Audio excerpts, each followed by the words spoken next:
अस्सलाम वालेकुम। मेरा नाम मोहम्मद वक़ार अतीक है और मेरा ताल्लुक़ कनेक्ट रियल एस्टेट से है। प्रॉपर्टी में इन्वेस्टमेंट की जाए या नहीं की जाए और किस तरह का टाइम है, राइट टाइम है नहीं है। बैंक में पैसे रखें, गोल्ड में इन्वेस्ट करें, या हम एक्सचेंज रेट में जो हमारा पैसे होते हैं डॉलर्स वगैरह में एक्सचेंज करवा के रख लें, या स्टॉक एक्सचेंज में हम इन्वेस्टमेंट कर लें। इन सब चीज़ों को जब हम गौर करते हैं तो यार बहुत ही ज़बरदस्त कंडीशन है मार्केट की। ये बहुत टाइम के बाद मैं देख रहा हूँ, कम से कम 3 से 4 साल के बाद देख रहा हूँ कि हमारा एक्सचेंज रेट जो है, जो हमारा डॉलर है, वो काफ़ी हद तक स्टेबल भी है और टाइमली वो नीचे आता जा रहा है। और हमारे जो रिज़र्व्स हैं अल्हम्दुलिल्लाह, पाकिस्तान गवर्नमेंट के जो रेमिटेंस की वजह से रिज़र्व्स हैं वो बेहतर होते जा रहे हैं। जो अकाउंट डेफिसिट था वो काफ़ी हद तक बेहतर होते जा रहा है। इन सब चीज़ों को देखते हुए जब हम देखते हैं तो डॉलर में जो लोग इन्वेस्टमेंट करते थे वो ये समझते थे ये कमोडिटी है और यहाँ पर हम इन्वेस्टमेंट कर देंगे और ये हमें रेट ऑफ रिटर्न देगा साल बाद, 1.5 साल बाद। तो उन लोगों को तो ये बात समझ में अब आ जानी चाहिए कि ये डॉलर अब वो दोबारा एक 60-65 में नहीं जाएगा। तो अल्हम्दुलिल्लाह वो इन्वेस्टमेंट बाहर निकलेगी। पैसे में इन्वेस्ट करना बेकार है, सही नहीं है, उसे बाहर निकालें। क्या होगा इन द एंड और क्या हो रहा है, लोग डॉलर से, पौंड से, आपका जो रियाल से इन्वेस्टमेंट निकाल कर अपनी प्रॉपर्टी में इन्वेस्टमेंट डाल रहे हैं। जिसको प्रॉपर्टी में डालनी है वो प्रॉपर्टी में डाल रहे हैं, जिसको प्रॉपर्टी में नहीं डालनी वो ज़ोर ज़बरदस्ती नहीं, वो अपनी इंडस्ट्री लगा रहे हैं, कपड़ा ख़रीद रहे हैं, स्टॉक ख़रीद रहे हैं। लेकिन हमारी ट्रेडिंग में जा रहा है काम, ट्रेडिंग में पैसे लग रहे हैं, बिजनेस में पैसे लग रहे हैं। इसके बाद जब हम नेक्स्ट बात करते हैं गोल्ड की, तो गोल्ड को भी बड़ी चमाटें लगी हैं अभी बहुत ज़बरदस्त तरीके से। गोल्ड की जो पिटाई हुई है वो हिस्ट्री की पिटाई देखी जा सकती है कि लाख के आसपास पहुंच चुका है। हिस्ट्री में ऐसी गोल्ड की पिटाई हुई थी जब पहले 60 लाख 60,000 रुपये का चला गया था और फिर दोबारा नीचे आके 40,000 रुपये आ गया था या 35,000 पे आ गया था। ये वो चमाट पड़ी है अभी गोल्ड को। तो गोल्ड में भी इन्वेस्टमेंट करने वालों को मैं ये खबरदार करूँगा कि ये 3 साल प्रॉपर्टी के हैं। या अपने कारोबार में लगाइए, मशीनों में इन्वेस्ट कीजिए, धागे में कीजिए, कपड़े में कीजिए, अपनी टाइल्स में कीजिए, जो भी आप मैन्युफैक्चर करते हैं वहाँ कर लीजिए बेशक। लेकिन ये टाइम एक्सचेंज रेट में या आपको डॉलर में रखने वाला नहीं है, गोल्ड में रखने वाला ये टाइम नहीं है। अगले 3 साल भी वो लोग पछताएंगे जो लोग गोल्ड में इन्वेस्टमेंट कर रहे हैं, ये मैं आपको वाजे कर दूँ बात। क्योंकि जब एक्सचेंज रेट बढ़ता है, जब हमारा डॉलर बढ़ता है तो ऑटोमेटिकली गोल्ड भी बढ़ता है। पिछली दफ़ा जब 120-25 से गोल्ड और वो बढ़ा, आपका एक्सचेंज रेट बढ़ा, तो उसके साथ साथ गोल्ड भी बढ़ गया। रेट ऑफ रिटर्न जब ज़्यादा हुआ, आपका मॉनेटरी पॉलिसी में हमारे बैंक के रेट्स बहुत ज़्यादा चले गए, 13-14% पर चले गए, तो लोगों ने पैसे अपने रिजर्व्स में रखना शुरू कर दिए रेट ऑफ रिटर्न लेने के लिए। बहरहाल ये बात मैं वाजे कर दूँ, ये अगले 3 साल, ये जो अगले 3 साल हैं, ये प्रॉपर्टी के हैं, ये मैन्युफैक्चरर्स के हैं, ये बिल्डर्स के हैं, ये वो उन ऑर्गेनाइजेशंस के हैं जो काम करने जा रहे हैं, जो ट्रेडर्स हैं, ये उन लोगों के लिए, ये सर्विस ओरिएंटेड कंपनीज़ के ये 3 साल हैं। ये बात वाजे रख लेंगे उन लोगों के लिए नहीं जो कमोडिटीज़ में, जो ये गोल्ड में, पैसे में इन्वेस्ट करते थे, ये उन लोगों के लिए वो टाइम नहीं है, ये और उन लोगों के लिए भी नहीं है।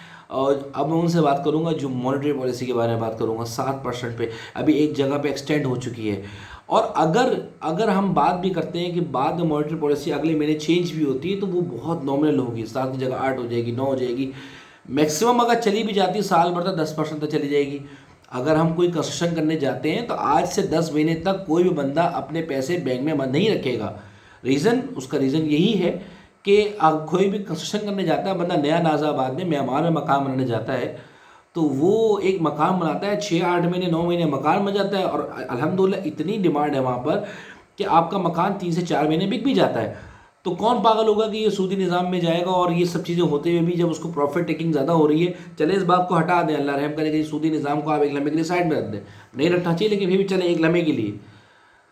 तो जो लोग बैंक में भी पैसा रखते हैं तो उनके लिए भी मैं कहूँगा कि ये आप क्या करने जा रहे हैं, आप सोचें तो सही कि आप क्या कर रहे हैं। आप अगर कंस्ट्रक्शन कर लेते हैं इन 3 सालों में, वो कहीं भी करें, बहरिया टाउन में कर लें, नया नाज़ाबाद में कर लें, म्यांमार में कर लें, जौहर में कर लें, इवन दो बिल्डर से मैं बात करूँगा सुरजानी में कर लें, इतने नए प्रोजेक्ट्स आ रहे हैं। मिज़ान बैंक कई लोगों को फाइनेंस कर रहा है। ये हिस्ट्री में फर्स्ट टाइम होने जा रहा है कि पहले एचडीएफसी करता था, अब प्राइवेट बैंक्स आपको लोन दे रहे हैं, बिल्डर्स को बिल्डअप प्रॉपर्टी में लोन्स दे रहे हैं, जो बिल्ड होनी है प्रॉपर्टीज़ उनके लोन मिल रहे हैं। और ऐसी ऐसी जगहों से मुझे आवाज़ें आ रही हैं जो मैंने आज तक इलाके के नाम नहीं सुने, बहरहाल कि यार वकार भी वहाँ मेरा एक कोई बिल्डिंग बन रही है और मिज़ान बैंक उसको फाइनेंस करें। मैंने कहा ज़बरदस्त यार, मैं अगर आपको आपको अपॉर्चुनिटी मिलती है तो you should go for it.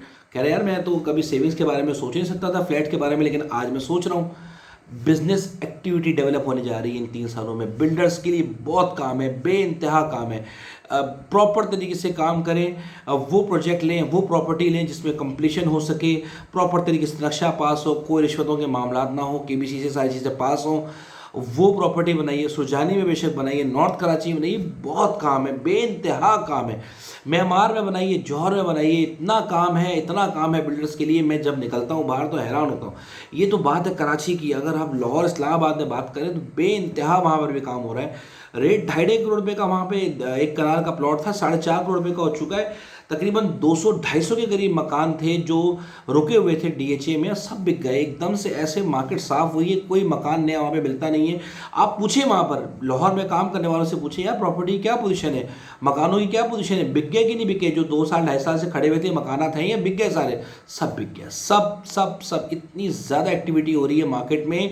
ये बैंक में पैसे रखने वालों के लिए मैं बात कर रहा हूँ। 7% 8% जो आप लोग लेने लगे हैं ना, उससे बहुत बेहतर है कि आप प्रॉपर्टी बनाइए, अपने कंस्ट्रक्शन कीजिए। उन लोगों से बात करने जा रहा हूँ कि जो सोचते हैं ना कि हम बैंक में पैसा रख दें, गोल्ड ले लें। पता नहीं कौन मशवरा देता है कि ये अभी भाई गोल्ड का टाइम था, वो निकल चुका। डॉलर जब बढ़ा था उस वक्त था मामला, आपको बेनिफिट मिल गया, वो बेनिफिट सारा निकल भी गया अभी उन लोगों का। कोई फिक्र नहीं करें आप इस चीज़ से। जिन लोगों ने गोल्ड में कमाया था उन्होंने अभी गोल्ड में गवा भी दी है। आप पूछ लें उन लोगों से जिन्होंने गोल्ड में कमाया था। और स्टॉक मार्केट, अब हम स्टॉक मार्केट की बात कर लेते हैं। स्टॉक मार्केट हर बंदे की बस की बात नहीं है, ऊपर नीचे रोज हो रहा होता है। दिल की धड़कनें ऐसे तेज हो रही होती है कि जिसकी याद नहीं। पूछिए मेरे ऐसे कस्टमर, तकरीबन 50% मेरे ऐसे कस्टमर हैं जो स्टॉक मार्केट में काम करते हैं। जो जब स्टॉक मार्केट में काम करते हैं उनसे पूछे, वो कहते हैं यार सुबह से लेकर शाम तक हम काम करते हैं, समझ नहीं आ रही मार्केट क्या जा रही है। लेकिन वो अपनी प्रॉफिट टेकिंग जब करते हैं तो प्रॉफिट टेकिंग भी वो प्रॉपर्टी में जाके इन्वेस्ट करते हैं। वो कहीं और अपने घर नहीं लेके जाते। पैसा कमाते हैं, इन्वेस्ट करते हैं, करने के बाद वहां से पैसा निकाल के प्रॉपर्टी में इन्वेस्ट कर देते हैं। आ रहे हैं पैसे, लोग प्रॉफिट टेकिंग कर रहे हैं। बड़े बड़े इन्वेस्टर्स, बड़े बड़े म्यूचुअल फंड्स जब इन्वेस्टमेंट करते हैं, प्रॉफिट टेकिंग की जगहों में निकलती है तो बाहर आते हैं लोग। ये मैं वाजे कर दूं बात, म्यूचुअल फंड्स वाले भी कंस्ट्रक्शन की तरफ आएंगे। इन्हें आना पड़ेगा, ऐसी जगहों पे इनको इन्वेस्ट करना पड़ेगा जहां पर ये बिल्डिंग्स लें, बनाएं, उसमें इन्वेस्ट करें, वहां से रिटर्न लें। ये 3 साल, मैं वाजे कर दूं, ये 3 साल बेहतरीन साल होने वाले हैं कंस्ट्रक्शन के लिहाज से, प्रॉपर्टी के लिहाज से। चाहे कहीं मर्जी काम करें, लाहौर में, इस्लामाबाद में, आप पिंडी में करें काम, आप यहाँ पर इधर, अल्लाह आपका भला करे। मुझे एक स्कर्दू से फ़ोन आया हो कि यार वकार भाई मेरा एक प्लॉट है 13C में, वालिद साहब का अलॉट हुआ था, तो यहाँ पे 8 मरले का प्लॉट 40 लाख का मिल जाता और अच्छा रिटर्न मिल रहा है। तो अब मैं वहाँ की भी सोच रहा हूँ, सुन रहा हूँ कि जहाँ कभी रेट बढ़ते नहीं थे वहाँ पर भी रेट बढ़ रहे हैं। अब काम बेहतर हो रहा है, लोग अब इन्वेस्टमेंट के बारे में सोच रहे हैं। ये 3 साल इन्वेस्टमेंट के हैं, जहन बिठा लीजिए। जिन लोगों ने पैसा अपने बैंक में रखा हुआ है ना, उनको मैं वाज़े बता दूँ, स्कीम 33 वालों ने बहुत पैसा कमाया इस साल, बहरिया टाउन कराची वालों ने बहुत पैसा कमाया इस साल, डीएचए सिटी कराची उन्होंने बहुत पैसा कमाया इस साल। 2020 में जिन लोगों ने इन्वेस्टमेंट की थी 60-65 लाख रुपए में 500 गज का, आज 85 लाख का रेट है। पूछे उनसे जिन लोगों ने 65 लाख रुपए के प्लॉट लिए थे। आप अपने पास इन्वेंट्री में चेक कीजिए, मेरे पास से मैसेजेस आए हुए हैं। मैंने साल 2-2 साल से लोगों को मैसेज कर रहा हूँ, रेट चेक करें। उन्होंने बड़ा अच्छा रिटर्न कमाया। जो लोग बैंक में पैसा रखकर भूले हुए हैं, उनसे मेरी रिक्वेस्ट है, इन्वेस्ट कीजिए, कहीं जहाँ मर्जी है इन्वेस्ट कीजिए। इन्वेस्टमेंट का टाइम है, ये 3 साल इन्वेस्टमेंट के हैं। गोल्ड में मत कीजिए, एक्सचेंज में मत कीजिए, मार खाएंगे। डॉलर लेंगे, पौंड लेंगे, मार खाएंगे। गोल्ड लेंगे, मार खाएंगे। मत कीजिए, गोल्ड में मत कीजिए, एक्सचेंज रेट में मत कीजिए, बैंक में पैसा मत रखिए, मार खाएंगे। अगर आप ऑलरेडी काम कर रहे हैं, स्टॉक एक्सचेंज में काम कर रहे हैं, आप रेगुलरली कर रहे हैं, आप प्रो हैं, करें कीजिए काम। लेकिन अगर प्रो नहीं है तो फिलहाल मार्केट इस कंडीशन में नहीं है कि आप उसमें वहाँ पे काम कर सके। पूछें लोगों से जो लोग काम कर रहे हैं स्टॉक एक्सचेंज में, जो प्रो हैं, पुराने लोग हैं, काम कर रहे हैं, नफ़ा भी कर रहे हैं, नुकसान भी कर रहे हैं। उन्होंने नफ़ा कमाया हुआ तो नफ़ा नुकसान दोनों लेके चल रहे हैं, मसला नहीं है। लेकिन कोई नया बंदा अभी एंट्री लेता है तो उसके लिए इतना आसान नहीं है चीज़ों को जज करना, समझना। प्रॉपर्टी अभी एक वाहिद चीज़ है जहाँ पर आप प्लॉट लेके कंस्ट्रक्शन करके साल के एंड में एक अच्छी अर्निंग घर लेके जा सकते हैं।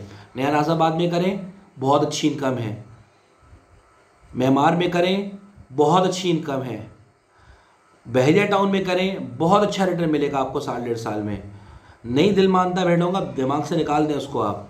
लेकिन ये साल कंस्ट्रक्शन के हैं। 90% बहरिया टाउन में वो इन्वेस्टर है, जो वो बायर है भी, जिसने या तो मकान अपने लिए बनाना है, या मकान बनाकर बेचना है, या मकान बना के रहना है, या किराए पे देना है। या वो लोग हैं जो अपने पैसे को डंप कर रहे हैं, अपने प्लॉट ले लिया, हल्के फुल्के जो रोज़ कमाते हैं वहाँ पे इन्वेस्ट करेंगे, उसको स्ट्रक्चर बनाएंगे, फिर उसके बाद उसको बेच के फिर दोबारा एक नए आइटम में जाएंगे। उनका एक सर्कल बना हुआ है। आप देखें, इतना इतना काम हो रहा है बेटाउन में, इतना काम हो रहा है म्यांमार में, भर गया पूरा म्यांमार भाई, ज़बरदस्त तरीके से काम हो रहा है। आप जाके देखिए तो सही काम क्या हो रहा है, स्कीम 33 में क्या काम हो रहा है। अब मकानात बनना स्टार्ट हो चुके हैं। बेहतरीन काम है, बेहतरीन अपॉर्चुनिटी है। अपने पैसे को इन्वेस्ट कीजिए। मोटो मेरा बात करने का है, इन्वेस्टमेंट का टाइम है। ये 3 साल काम के हैं, काम करना है, हमें घर नहीं बैठना। वक़ार ठीक, आप लोगों से फिर रब्ता होगा। जज़ाकल्लाह खैर।